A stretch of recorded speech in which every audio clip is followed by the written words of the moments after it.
Hello, spooky dudes, and welcome to some r/Let's Not Meet. We've got a couple creepy stories of real-life encounters with some strange individuals, so let's just get right into them. Okay, so I'm 14 and I'm often mistaken for 18 because of my shape. A little context.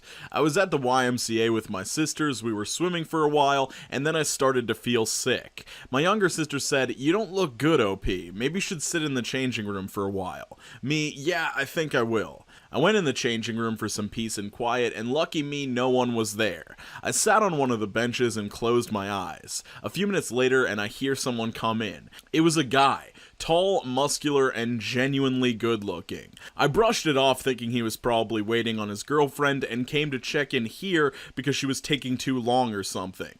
That is until he approached me and sat right next to me, so close that our thighs were touching. I was really surprised. I scooted over and gave him that "what do you think you're doing" look. He smiled at me and said, "Don't worry, girl, I'm not gonna hurt you," and proceeded to put his hand on my back. I stood up and backed away. I was scared to run because he seemed athletic, so he probably could have caught me. He asked me, "How old are you, baby?" in a sickeningly sweet tone. I say 14 and he nonchalantly says, "Cool." I asked how old he was, 23. Then he stood up and started walking over to me and I backed away from him.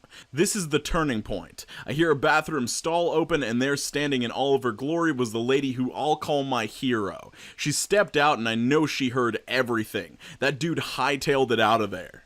The lady was nice and stayed with me for a while. Her name was Stacy. Thank you, Stacy. This one creeps me out, and I'm just comparing it to my own experience because I was a 14-year-old that also looked like an 18 to 20-year-old, but luckily I was a guy and a big guy at that, so nothing like this ever happened to me, but I feel like this is an extremely, isolating experience. You'd think that, oh, it's a changing room and there's a ton of people right outside, nothing should be able to happen, but, while he's in the room with you, there's nowhere for you to go. He is not going to allow you out of there, and I am very afraid to think what could have happened if Stacy wasn't there that day. So I'm glad everything worked out, and I don't know, I hope this dude had some consequences at some point. This is a little bit of a longer story. I was recently reminded of this story after telling it to some friends. This happened around 2011 when I was still in high school.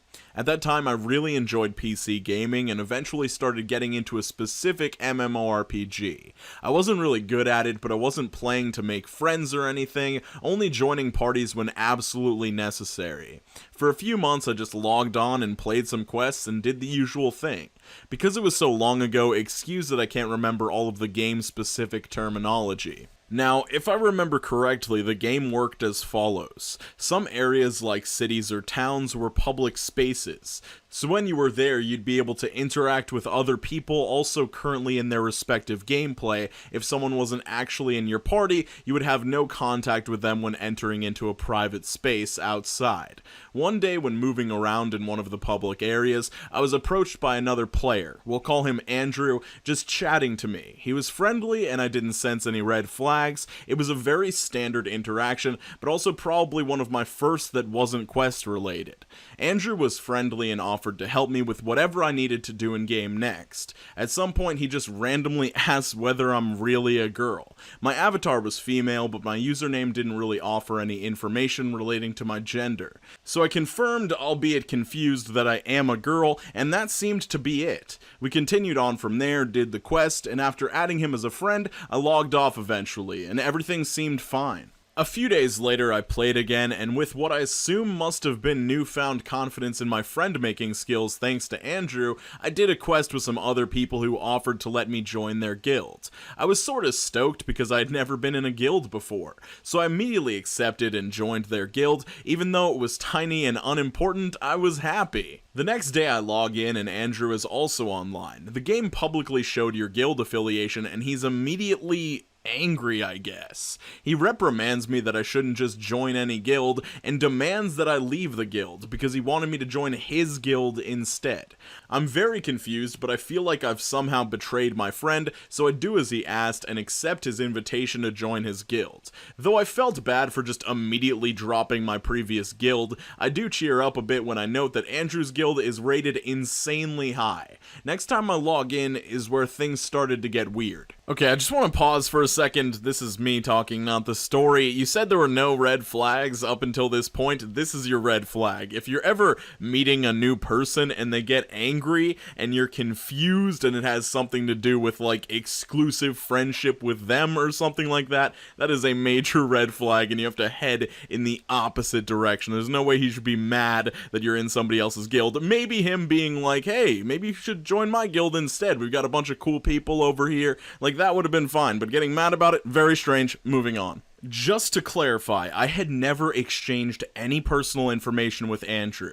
All he knew about me was that I identified as female. Not only did I value my privacy in-game and had never exchanged any personal information with anyone on there, I never posted on any public forum about the game, never joined a game-related group, and I hadn't even liked it on Facebook. As far as I know, there was no way to link me to my account. But I log in and Andrew greets me in the chat. By my full name and surname. Now, my username was not related to my actual name, and I had never told him anything personal about myself, including my name and surname, so I was very confused. However, I assumed perhaps since I hadn't been playing that long, I just didn't totally understand all the mechanisms of the game, and perhaps my name was available somewhere. His messages become weirder, more invasive and inappropriate. I remember him specifically saying, "I can't live not knowing what it feels like to touch your skin," followed by many messages of him speculating what I must feel and smell like.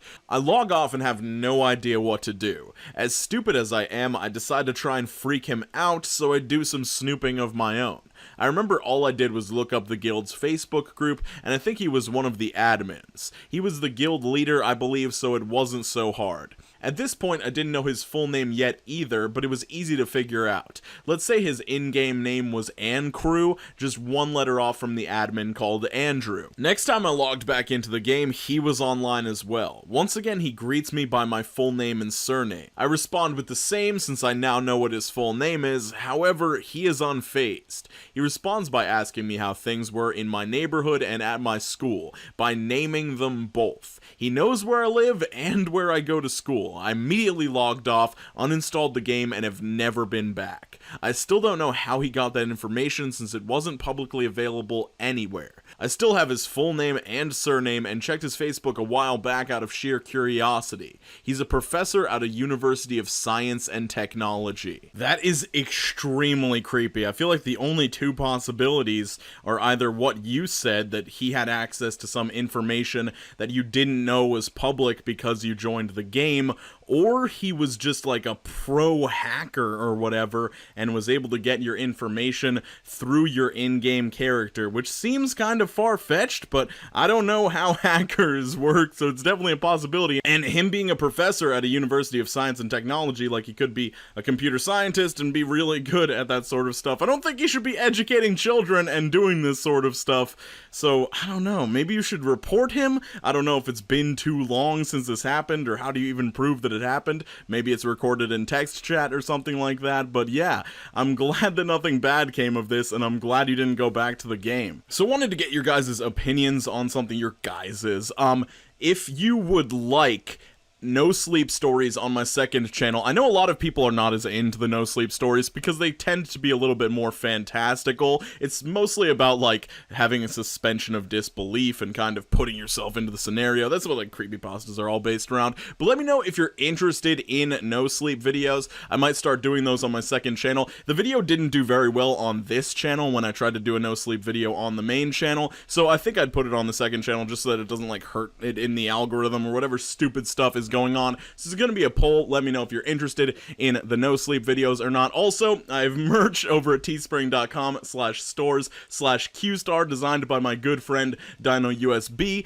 You can find that in the description and the comments down below. We are going to be having a couple, or at least one new design coming out soon. We just need to talk about it a little bit more, so check that out or hold off. I'll definitely be announcing the new design once it's finished. You can find all of my social media links in the description down below, like Twitch, Instagram, Twitter, all of those things. And my Amazon affiliate links for all the equipment I use to make videos and do streams and stuff like that. I hope you guys are doing very well. Make sure you're skating on to the best of your abilities. Make sure you're drinking more water, and I will see you very soon. Peace and chicken grease.